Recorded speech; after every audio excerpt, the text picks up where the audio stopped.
ইন্টারনেটে বিক্রি হওয়া সব থেকে অদ্ভুত আর বাজে জিনিস যেটা দেখলে আপনি বলবেন উঠালে রে দেবা। প্রথমে তো এটা দেখো, এটার নাম হচ্ছে ইউএসবি প্যাড রক, যেটা কিনা বিক্রি হচ্ছে মাত্র $1300। এই ইউএসবি প্যাড রক কেনার পর আপনি তার ইউএসবিটা আপনি যে কোনো একটি ডিভাইসে লাগাবেন, লাগানোর পরে কি হবে? কিছুই হবে না। জি হ্যাঁ, কিছুই হবে না। আমার সাদা মনে একটাই প্রশ্ন, এগুলা কিনে কি ভাই? বড় লোকের বড় বড় কারবারি। এখন এইটা দেখো, ইউএফও ডিটেক্টর, মানে এলিয়েনকে খোঁজার জন্য যে ডিভাইসটা ব্যবহার করা যাবে আর এই ডিভাইসটি $13,000 বিক্রি হচ্ছে। ও ভাই, এটা কিনার থেকে বেটার হবে আপনি আমাকে সাবস্ক্রাইব করে নিন, কারণ এটা কিনলে যতটুকু লস হবে সাবস্ক্রাইব করলে ততটুকু লস হবে না।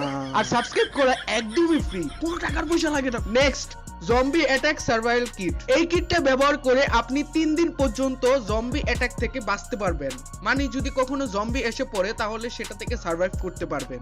এটার ভিতরে খাবার, পানি, জরুরি যে কোনো ওষুধ বা যে কোনো জিনিস যেগুলো দরকার লাগে সেগুলো এটার ভিতরে আছে, আর এটার দাম মাত্র $3000।